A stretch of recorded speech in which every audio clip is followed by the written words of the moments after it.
ماریہ صاحبہ مذاکرات پاکستان تحریک انصاف PMLN ایک طرف, پنجاب حکومت, it was suppose to be, مطلب کہ ایک تو خیر ویسے ہی وہ PMLN کے لیے بہت اہم ہے, پھر مریم نواز صاحبہ چیف منسٹر بن گئیں, پھر اب ریوائول بھی وہیں سے ہونا ہے جو ماجد صاحب ذکر کر رہے ہیں. تو مجھے تو لگتا ہے کہ یہ جو پنجاب حکومت ہے اس کا ہنی مون پیریڈ تو بزدار حکومت جیسا نکلا ہے, کرائسس آفٹر کرائسس. ہاں, ہنی مون پیریڈ تو میرا خیال ہے ان کو ملا ہی نہیں. اور کیونکہ جو PMLN کی گورنمنٹ جس میں مریم نواز صاحبہ CM ہوں, جس میں ساری بیوروکریسی جو ہے وہ PMLN کی پرانی جو بھی چھانٹ کے انہوں نے اپنے آزمودہ لوگ لگائے ہیں تاکہ بھئی چلے سسٹم, کہیں بیچ میں رکاوٹ نہ آئے, وہ بھی موجود تھے. نواز شریف صاحب خود لاہور میں بیٹھے ہوئے ہیں, پوری طریقے سے مینٹور کر رہے ہیں, تمام معاملات کو اوپر سے دیکھ رہے ہیں. اس کے علاوہ کچھ میٹنگز میں بیٹھے ہوتے ہیں جہاں پہ مریم صاحبہ بیٹھی ہوتی ہیں. سو اس لیے کوئی ہنی مون پیریڈ کی ان کے پاس گنجائش تھی نہیں. میرے لیے 2-3 چیزیں بڑی پیکولیئر ہیں.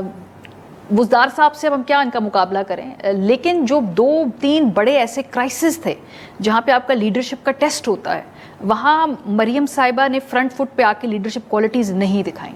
فار ایگزامپل سانحہ بہاول نگر جب ہوا, ریڈیو سائلنس تھی پورے 2 ہفتے, وہ پھر خود ہی انہوں نے بیچ میں اداروں نے ملا کے جو بھی مینیج کر لیا, لیکن وہاں پہ جو صوبائی حکومت میں نہ کوئی اسٹیٹمنٹ تھی نہ کوئی ایکشن تھا. سو ایک کرائسس تھا جس کو نچلے لیول پہ ان کا اپنا ووٹر بھی کہہ رہا تھا PMLN کا کہ یہ کرائسس ہے, لیکن مریم صاحبہ وہاں موجود نہیں تھیں. دوسرا آٹے کا کرائسس, جب کسان یہاں پر آ کر چلے گئے, in action, complete in action. Shahbaz Sharif صاحب کو وفاق کے اوپر سے نوٹس لینا پڑتا اور کچھ انہوں نے گندم خرید لی, نہ یہ ملاقاتیں کر رہے تھے پہلے کسانوں کے ساتھ. کوئی لیڈرشپ اس وقت ہمیں نظر نہیں آئی کہ بھئی ایک کرائسس برو ہو رہا ہے. وہ بھی پھر بیچ بچا میں پڑھ کے وہ وفاق سے کلین چٹ دلا کے نگران سیٹ اپ کو جو بھی انہوں نے مینیج کیا ہے.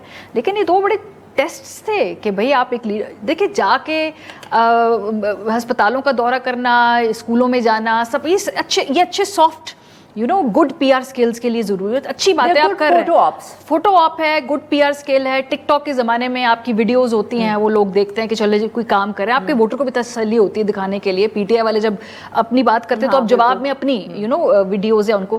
لیکن اسٹرکچرل اور بیسک لیول پر جو لیڈرشپ کا فقدان ہے وہ تو نظر آ رہا ہے اس وقت.